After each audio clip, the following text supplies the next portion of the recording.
Hello, this is Dr. Jeff Craig, Superintendent for West Aurora Schools, and this is podcast number 11, and we're just really excited to have our guest, Dr. Terry Collette, who is our principal at Hope D. Wall School. And welcome to our podcast, Dr. Collette. It's wonderful to be here. Thanks for inviting me. Absolutely. You have a unique story that we want to help tell, and our podcasts have been really surrounding introducing members of our organization to our community, people that have a unique story, and be able to just talk, introduce people about who they are. Sometimes you see a name and a face, and there's more to the name and the face sometimes. So we're glad you're here. So you, one of the things that's very unique is that you are a lifelong student and now employee in our district. And really, for you, it's kind of a family affair. It is. Can you share a little bit about what that means? Maybe I piqued the interest of some of our listeners, but talk about your involvement, your family's involvement, and kind of your travels in D129. All right. So I was born and raised in Aurora. I went to the schools here in Aurora. My father actually was the first one of our group that started working here in the district. He started working here in, I want to say 1967. Wow. And I think he was, at the time, maybe at Lincoln Elementary School. He was a custodian there. He was a custodian in the district for, I think, 26 years, the last 18 of which he was at McCleary School. So he was working at McCleary in the late 70s when I was born. And so I'm certain shortly after I was born. You had to rub that in, didn't you? A little bragging about when you were born. When I mentioned my sister later and the fact that she's retiring later this year, I'll rub it in again. That'll so work. It's okay. Thanks. No, it's okay. So yeah, I'm pretty sure right after I was born, my dad probably brought me to school to show me off to the other teachers that were there. And so I'm literally right after I was born, I was involved in the schools here. And I went to school at McCleary Elementary School, moved from McCleary to Jefferson, moved from Jefferson to West High. While I was a student at West High, I started working at McCleary School as a night custodian. No kidding. So I did that from my sophomore year in high school until just before I resigned that position to start teaching at Hopewell. And at the time, my dad worked for the schools for a period of time, and then my sister still works for the schools, Judy, over at McCleary. My brother Alan was actually a custodian at Hopewell back during the 80s. My sister Kieran was a custodian in the district for a while, and my sister Helen was a parapro here in the district for a while. So we've literally all been involved here somehow. So it is not an understatement to say it's a family affair. Not at all. That's incredible. Not at all. What a great collective. And so then I did start teaching at Hopewell in 1999, and I did that for 16 years, except for 2 years when I worked out of the central office as a teacher on special assignment, working through some of our evaluation system changes. Went back to Hopewell for a year, and then now I'm the principal there. This is my 4th year doing that. What a unique circle. That's outstanding. Well, I tell you what, it's we're going to talk a little bit about that, about where your passion comes from. But obviously, when an entire family is engaged in our school district, unless there's just a real different aberration that hits, it's not hard to see where that happens. So, but people do talk, see mom or dad and sister, brothers, and everybody that are involved. But sometimes, you want to stray away from that. And maybe just get away from the whole education gig in general. So where is your education passion? I mean, specific to Dr. Terry Collette, what drove you to be and go where you've gone? Well, I mentioned that my dad was in the schools here and as a custodian here, and he instilled in us a really important ethic in terms of education. My dad grew up in Tennessee in the 1940s and in eastern Tennessee, and education opportunities weren't what they are now. Sure. And so he didn't have a tremendous amount of formal schooling. And that never really slowed him down, in my opinion, in terms of the things that he did. And for him, it was, I want my kids to have that opportunity. I want my kids to appreciate the education that they have and get the most out of it. Like most parents do, I want better for my kids. Absolutely. Yeah. And for us, it really wasn't a choice. You went to school, you listened to the teachers, you did what you were supposed to do. And it didn't hurt that my dad was the custodian down the hallway at McCleary, so, I'm going to do what I'm supposed to do in class because he's right there. Yep. So that's where a lot of it comes from. Then I would also look at, my sister Judy, and I saw her when I was at McCleary. She actually started teaching there while I was a student there. That's how much younger than her I am.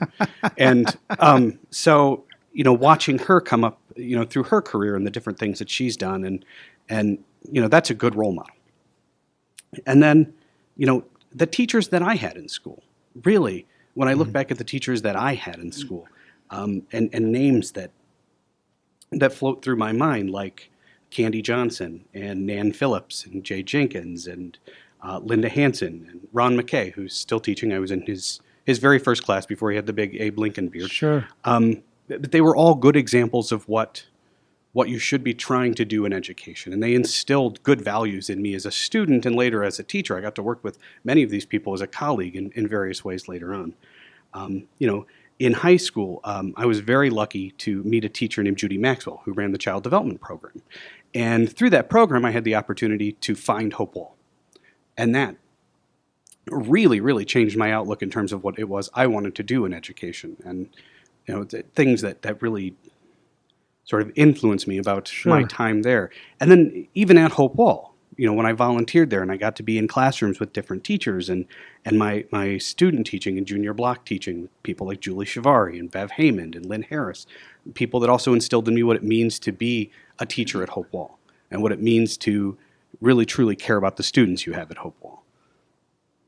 That's...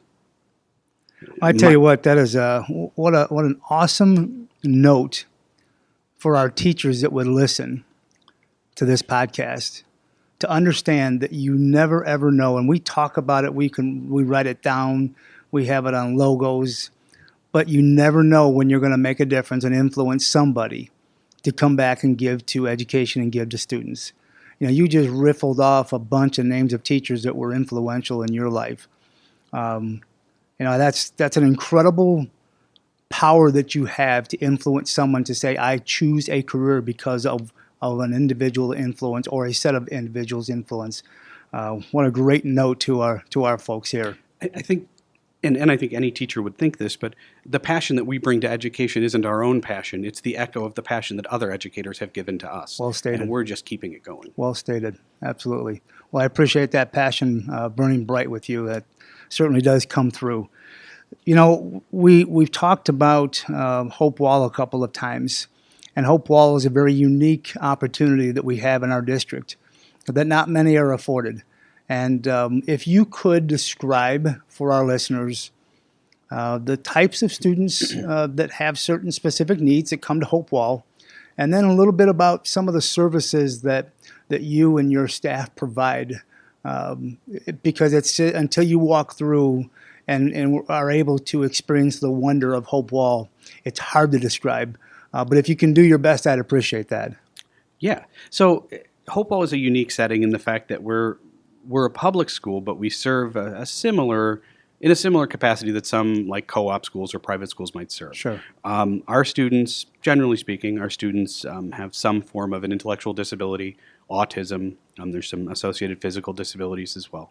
Our students range from preschool all the way through transition, so from 3 to 22. Absolutely. We serve students both from the West Aurora School District and the East Aurora School District, and we focus on different skills throughout the journey at Hope Wall. Some of the basic academic skills, basic learning how to be at school skills, all the way up through vocational schools, job training, basic everyday life skills. Things that we might take for granted. You get up in the morning, you brush your teeth, you wash your face, you get dressed. We have to teach some of those skills in very overt ways for some of these students, which is a challenge, but it also gives us some really unique opportunities to really get to know our students. In terms of services, we're lucky enough to have a pretty robust therapy staff that works with us at Hope Wall. So we have physical therapy that's there, and occupational therapy. Our speech therapists are there. All of our related service people, our nursing staff. We are such a fully functioning community in terms of the services we can provide for kids and their families. It is very unique. And a key point you said, it is also servicing our families.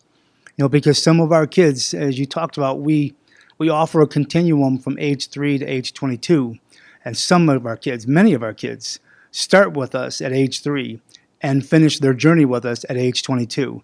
And they never leave that. And so we are part of their family, and their family is part of us. And so that's a key point. They're a part of our fabric of who Hope Wall is and who District 129 is.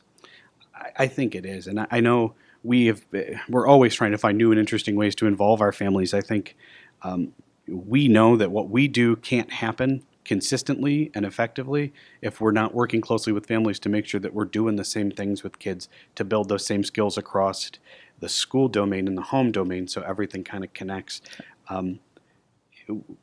We're there for the families. Call us. People come to us with questions. Ask us the question, even if we don't have the answer or it's something we can't specifically provide. We can find something that can help you with that challenge. Absolutely. And I will just do a little shout out for you and your team over at Hopewell. You talked about some of the things that we take for granted every day that we're able to do, and some of our kids are challenged to do. And the efforts and supports, the compassion, the patience that you and your team exhibit to help our kids become more and more functional every day is truly awe-inspiring, and I just can't appreciate it any more than I do, other than saying we applaud, we appreciate, and we thank you guys for those great efforts. You talked briefly about having some opportunity to interact with Hopewell when you were a student and kind of piqued your curiosity. So talk to us a little more about what drew you to Hopewell. What was it that said, this may be something for me? Okay. So when I was at West Aurora High School, I did take the child development programs. I knew I wanted to be a teacher. That was never a question. But I didn't know what I wanted to teach. Sure. Nothing really drew me in excited. It was like, okay, I know I'm going to teach something. I guess I'll figure it out. In child development levels 2 and 3 at the time, you were able to go out to places in the district, in elementary school or Hopewell, to do like some observations for a period of time during the day. Not unlike what our PE Leaders program from West is doing at Hopewell right now. Yes. And so Which seems to be an exciting opportunity for both sides. To see the students come in with the same sort of wonder and surprise and joy that I had, it's good for me. I like that. I have a special place in my heart for that program. So we had some opportunities to choose whether we wanted to go out to an elementary school or Hopewell, and many of us didn't even know what Hopewell was. My brother worked at Hopewell, for crying out loud. I didn't know. I didn't know anything about the school, really, which I don't know if I just wasn't paying attention at home or we just weren't talking. I don't know. Yeah, exactly. But we had an opportunity to take a field trip there, and I remember getting off the bus and walking in the doors and walking down the hallway and just thinking, wow, this is so different. Yeah. This is nothing I ever would have imagined. And just watching people interact with kids in ways I had never even knew you could. With kids I had never even had an opportunity to interact with in my life. And I was stunned. And I knew walking through that school, I wanted to come back and do my volunteering there. And I had the opportunity to volunteer in 2 different classrooms. I did this in the level 2. I was in an elementary class for students with disabilities, mild disabilities, and then actually the next year I came back and did the intermediate class, and many of those students had moved up. So I got to see the same students again and again. But one of the things that really sticks out in my mind, one of the days I was there, the class I was with was going on a field trip. So they dropped me off in another class, and it happened to be Bev Heyman's classroom, who I later student taught with. And I was working with a student who'd had some neck surgeries or something, but they needed to have her practice lifting her head up and down. And so they gave me all these little canisters that had like cinnamon or sage or different smells in them. And I would put them under her nose, and then she would react by lifting her head up. And I sat there and did this for probably a half an hour. And I remember thinking, this is so cool. And I knew, when I was done with that, I knew that this is what I wanted to do. This is where I wanted to be. And thankfully, again, another thanks to Judy Maxwell, who was able to find a special education tuition waiver that allowed me to go to NIU to major in special ed. And then I was able to come back, and I did my student teaching with Bev and with Julie Shivari and Lynn Harris, and just so happened that the transition exceptional needs position was opening up at the end of that year. And I was lucky enough to interview and earn that position. Cue the music. Well, hold off on that just a second. Okay. So, like any story, things loop around. So the student I worked with that day was on my roster for my first year. the student that had the canisters. Sure. She passed away the day before school started. So I never had the opportunity to have her as a student, but it was nice to complete that circle. You bet. And I look back on that now and I see how that story influenced me. So Absolutely. that's how I got there. Well, I appreciate you sharing that, and you can hear and feel that passion today. So I appreciate you sharing that. I know that's that helps me think about. You talk about that student, and many of our students are physically, medically challenged in a variety of ways, and sometimes unfortunately we lose some of our kids. So talk about some of the biggest challenges that you have being at Hopewell. So I think the biggest challenge is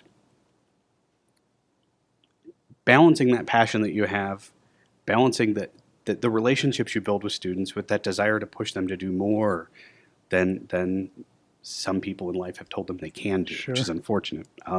We don't do that at Hopewell. We don't place limits. We don't believe in that.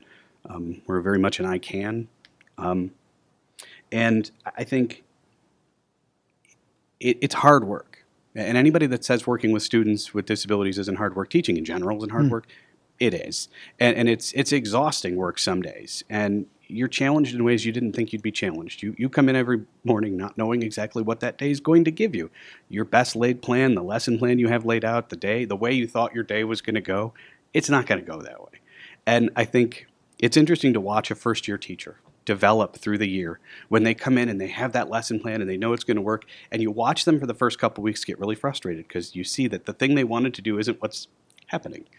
And you see them start to embrace that over the course of the year, where they understand that flexibility that I'm building in for a reason. And you see that growth. And that's a wonderful thing. So you see it in the staff, but you also see that growth in the students over time. And I think that's one of the best things is, for example, we had a student this week who took his first steps in like 14 years. Oh, wow. We posted a video on Facebook. I mean, we were thrilled. Milestone, absolutely. It was huge to see that. And he was laughing. Like, he loved every second of it. But like those are moments you can't get anywhere else. Yeah. That's a Hopewell thing. Like, you don't get that anywhere else. We say that a lot at Hopewell. This is a Hopewell thing. Nobody else would appreciate it the way we do. I would But agree with that. yeah.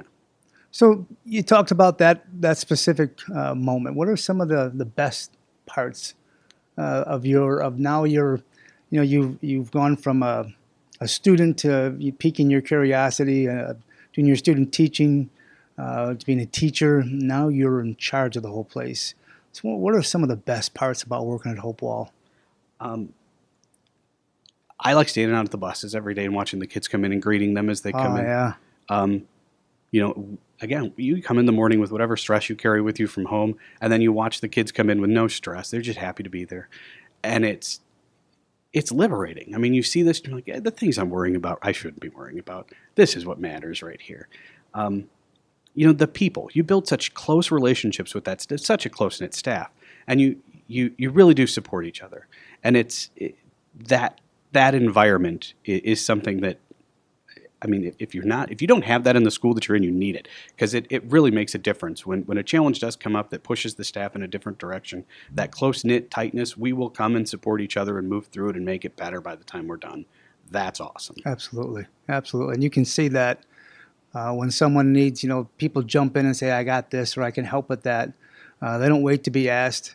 They identify a need, and you can see that whether it's a basketball game or an assembly or just in a classroom event where they're putting two classrooms together.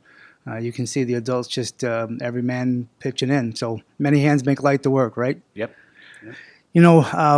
Speaking of just the facility and some of the challenges of seeing kids coming on buses, there is a play space over there that's was built long ago and far away in Star Wars terminology. It's very archaic and in need of replacement. And as we've been broaching the topic, we have found that building a new playground that's all inclusive is not a small task. Not at in all. terms of the effort and of the finances. Not at all. But we are not deterred, And so we are in a process. I think we have a couple of playgrounds that we're working at some grant money and some matching and some general contributions to. But if you could talk to us a little bit about, okay, so it's play space and it costs, upwards of $500,000 because of the special needs that we have to provide for and the safety and the accessibility. Why is an inclusive playground for our Hopewell students so important? So a lot of what we do involves gross motor movement. Yes. A lot of the physical therapy pieces involve gross motor movement.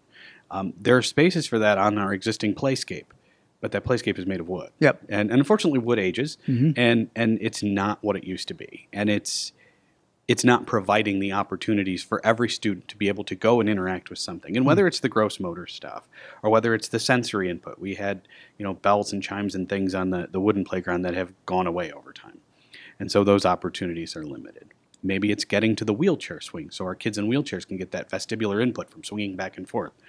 Well, you can't get to the wheelchair swing because you're trying to push through 6 inches of loose mulch. Yes. And that's not great for chairs. Correct. Having the opportunity to have a playground with a nice flat surface where there are multiple opportunities for sensory, gross motor, vestibular input, all of that within accessible range and with double wide ramps to get up to things. And even the social emotional interaction would be helpful. well, and that's another part of it too, is play is so important in a variety of ways. So much of what we learn in terms of social interaction with other people, so much of what we learn in terms of negotiating situations, applying the skills that we're learning in class. Absolutely. We're learning communication skills. We're learning to take turns. So let's go out and play and actually put these things into practice. And that's not even the, talking about like the health benefits of actually getting out and moving, which is important. But having a place where all of our students can go and feel like they can actively involve themselves in some meaningful play would be huge for us. Well, I know that you're certainly immersed in that process, as is the district and several other folks. So we're looking forward to push that through so we can get that done, because we think that's important as well. So appreciate your efforts to support that. Anybody that might listen, even any of the students that would tune in to their favorite podcast channel that would listen to this and might say, I hear Dr. Collette's passion and his lifelong vision, as a student, saying, hey, I know what I want to do and what I want to be. What advice do you give to students who may think about working with students with special needs? So one of the things that happens when you work as a special education teacher is you'll have conversation with people and they say, what do you do for a living? And you'll say, I'm a special education teacher. And you will get some version of this response. You must have so much patience. Yeah, patience is important. But I place a much higher value on impatience. I think a patient person will accept the same thing from a student day after day after day and never look to change. Sure. An impatient person speaks fluently the language of change and knows exactly what it is they want to see the next day and is willing to make changes and ask for changes and encourage changes in a student. Now, that can go too far too. You could be too impatient and push too far, and that can be a detriment to change. But I think if you're going to work with a student, be patient, but also be impatient. Be patiently impatient, if you will. Know when the right time is to push that student and expect something different. Always look to see what the next thing we can do is. Never lose sight of this student can do an amazing amount of things, but always keep looking to see what that next thing is and keep pushing us to get there. That elite coach mentality. Yeah. How do we get better today? Mm-hmm. Absolutely. I want to take us a little different direction.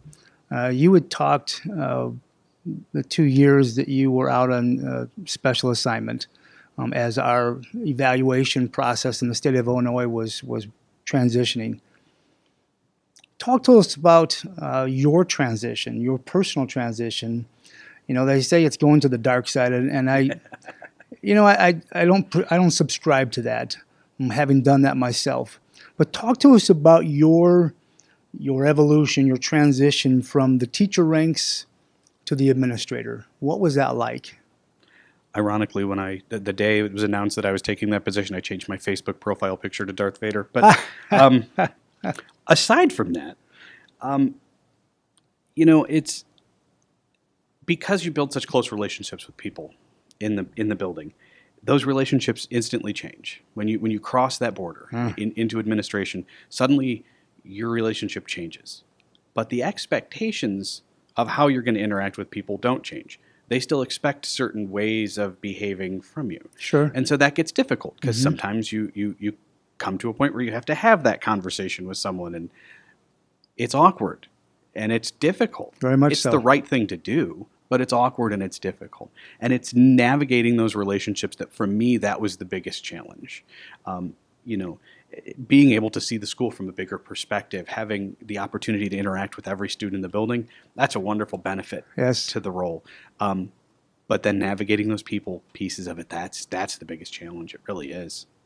And getting to see the school from that 75,000 foot elevation is a challenge. Yeah. Yeah. So it's a blessing and a challenge. Yeah, absolutely. I think one of the things that, because I taught in the same classroom for the years that I was at Hope Wall, and to be able to get past that and see all the wonderful things going on in multi-needs and all the wonderful things going on in life skills and the other E&C classrooms and our spirit program and early childhood, totally different perspective on the flow that our students get to feel as they come through the program. Just gets my mind going in terms of what different things can we do? How can we leverage this and really make this powerful for kids? Did you get a feeling, did people treat you differently? Was there a different approach, once you had that moniker of principal? Yes. And not in ways that I would have ever expected. Yeah. I don't think I'm an intimidating person necessarily, but people would come and talk to me and their hands would be shaking, or you'd notice little things like suddenly they're really nervous to have a simple conversation with me. It's like, I'm still me. Like, we can talk. It's okay. Like, relax. It's okay. How many times did you have to say that? More than I would have liked. Yeah. Yeah. And I still do sometimes, and I get it. And there are times when those conversations aren't as pleasant, and it happens, but part of for the most responsibility. Part, that open communication piece is really important, and I try to stress that as much as I can. So that's I think that's a real fear of aspiring administrators. I'm not sure what video people are watching or what visions they have when they go, ooh, that looks like, I want to try that.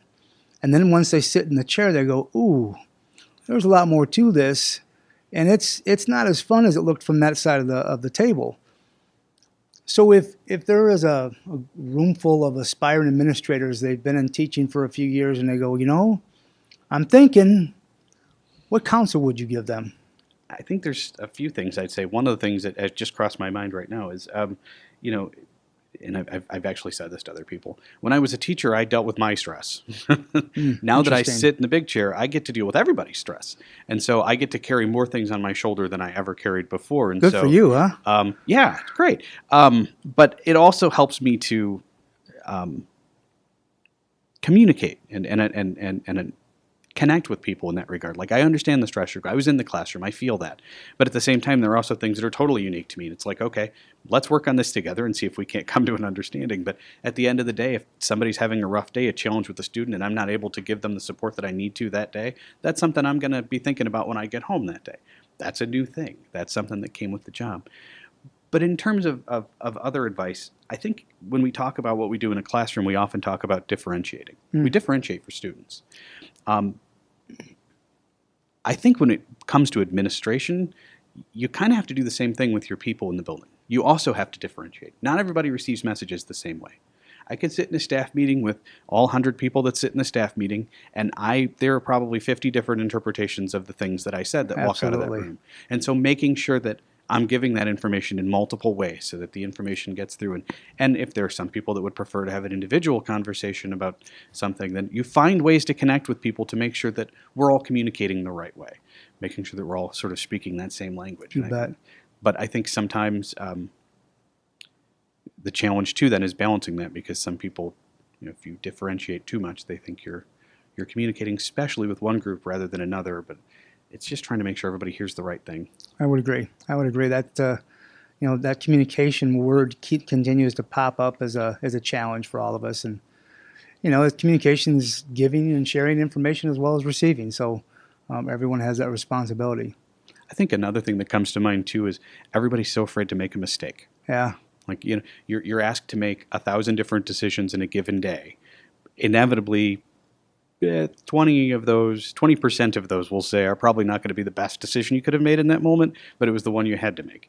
And so it's okay to make a mistake. Don't dwell on it. Don't live in it. Don't stare in the rearview mirror. You're going forward. Look that way and figure out, what was it about this mistake that I can take with me so I don't make that same mistake again? Absolutely. And you might find that 20% tomorrow looks more like 15. It might look like 30 too, because everybody has a day.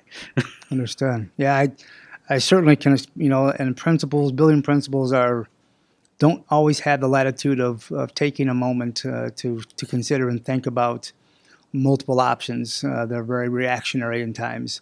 I sat in that chair for 11 years, and it comes at you full speed. And sometimes it's how do we just help people move forward? Mm-hmm. And so I certainly appreciate where you're at and your thoughts on that. One of the things that, from my experience in the role that I'm in at Hopewell, I'm lucky because I have such an amazing staff. You have dedicated people who are there for the kids, and a challenge comes up and you have that conversation, you work through it together, and it helps to know that the people who are doing the heavy lifting out in the rooms, literally in some instances, yes, they're capable, they're knowledgeable, they're dedicated, and they're the right people in the right roles. And that makes my job infinitely easier. Can't argue one bit. That's an awesome thing to have. I see it in motion every single day. So I'm going to ask you to reach back in your way back machine, or maybe not the far so way back. What are some of your proudest moments at Hopewell? Every graduation that we do, I think. If you're listening and you've never been to a Hopewell graduation, you gotta come to a Hopewell graduation. It's not like any graduation you've ever been to. Nothing even close. But that's definitely there. I mean, I can look back in my classroom days, different students that I worked with that I saw, accomplish different things, and sometimes it's just as simple as the kids smiling at you that morning. Like, you're in the right place doing the right thing with the right people. When I think about, just personally, when I think about my proudest moments, they're very few of them are things that I've done. They're all things I've watched other people do. Yeah.